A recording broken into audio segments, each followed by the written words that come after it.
সরকারি প্রাথমিক বিদ্যালয়ের ভারপ্রাপ্ত প্রধান শিক্ষক প্রায় 2 বছর ধরে স্কুলে আসেন না। তার পরিবর্তে মাঝে মাঝে ক্লাস নেন অন্য এক ব্যক্তি। যদিও তিনি বিদ্যালয়ের অনুমোদিত শিক্ষক নন, এতে পাঠদান কার্যক্রমে চরম বিশৃঙ্খলা দেখা দিয়েছে। সরেজমিনে গিয়ে দেখা যায়, প্রাথমিক বিদ্যালয়ে মোট 6টি শিক্ষক পদ থাকলেও নিয়মিত উপস্থিত থাকেন মাত্র 3 জন। অনেক সময় তৃতীয়, চতুর্থ ও পঞ্চম শ্রেণীর শিক্ষার্থীদের এক কক্ষে বসিয়ে পড়ানো হয়। এতে 74 জন শিক্ষার্থীর পাঠদান ব্যাহত হচ্ছে। একসাথে বসার জন্য অনেকটাই অসুবিধা হয় পড়ালেখায়, কারণ একজন তো আর সব ক্লাস নিতে পারবে না, দুজন তো আর পারবে না, 5 জন থাকলে ভালো হয়। আমাদের হেড স্যার নাসির স্যার, সে 26 সালের 2 দিন আইছিল এবং আর কোনো স্যার নিয়মিত আসে ঠিকই, কিন্তু 2 জন আসে, আর একজন বলতে গেলে আসে কিন্তু কয়দিন পর পর। স্ট্রবেরি সুপার ডটেড ও ক্লাসিক ভ্যারিয়েন্ট সেন্সেশন জাগুক শিহরণ।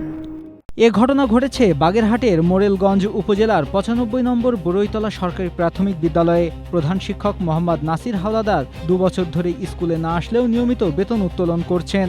বিদ্যালয়ের সহকারী শিক্ষক শান্তনা আক্তার বলেন, তিনি প্রধান শিক্ষককে দেখেছেন মাত্র 2 দিন। আমি তো এত কাউন্ট করে দেখি নাই যে উনি কতদিন আসেন বা আসেন নাই।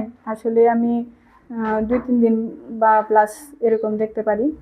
আর আমার যতটুকু দায়িত্ব সহকারী হিসেবে আমি ইনশাল্লাহ পালন করতেছি। আর আমি ছাড়া 2 জন টিচার আছেন, ওনারা নিয়মিত আসেন, সময় মতোই আসেন। প্রধান শিক্ষকের অনুপস্থিতি তদন্ত করে পাঠদান স্বাভাবিক করার জন্য জরুরি হস্তক্ষেপ দাবি করেছেন শিক্ষার্থীদের অভিভাবকরা ও স্থানীয়রা। প্রধান শিক্ষক যদি না আসে, তাই একজন শিক্ষক দেওয়া বা 2 জন দেখে আমরা সবে ছাত্রছাত্রী, সেটা আমরা তো কোনো পারছি না। তারপর তো দেখি যে সে আসেই না বছরের ভিতরে, কারণ এরা ওই ছাত্রছাত্রী সব এক ক্লাস নিয়ে ওই মাস্টার 2 জন একজন আছে, তারা কীভাবে কি চালায় সেটা আমরা তো স্কুলে না আসার ব্যাপারে অভিযুক্ত প্রধান শিক্ষককে জিজ্ঞাসা করলে তিনি বলেন, আওয়ামী লীগ আমলে তার কেউ কিছুই করতে পারেনি, বিএনপি আমলেও তার কিছু হবে না। এছাড়াও তিনি ঢাকায় ব্যবসা করেন বলেও জানান তিনি।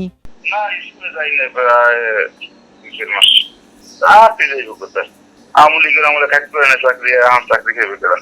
বিএনপি তারেক জিয়ার সাথে সবসময় ওরা বসাবো কি করা হবে।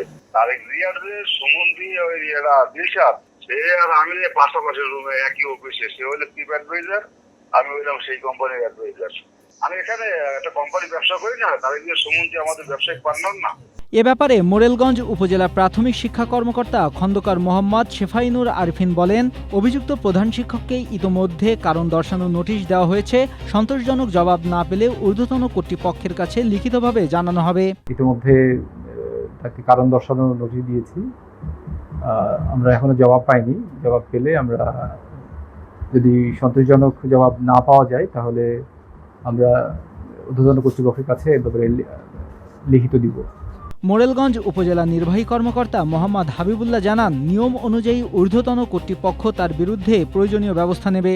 ওই বিষয়ে আমাদের উপজেলা প্রাথমিক শিক্ষা অফিসার আছেন, আমি তার সাথে কথা বলেছি এবং তাকে আমাদের প্রসিডিউর যেটা আছে সেই প্রসিডিউর অনুযায়ী এটা যদি সত্যতা থাকে তাহলে তার ঊর্ধ্বতন কর্তৃপক্ষকে পাঠানোর জন্য এবং ব্যবস্থা নেওয়ার জন্য তাকে বলা হয়েছে। প্রধান শিক্ষকের অনুপস্থিতি তদন্ত করে দ্রুত ব্যবস্থা নেওয়ার দাবি জানিয়েছেন স্থানীয়রা।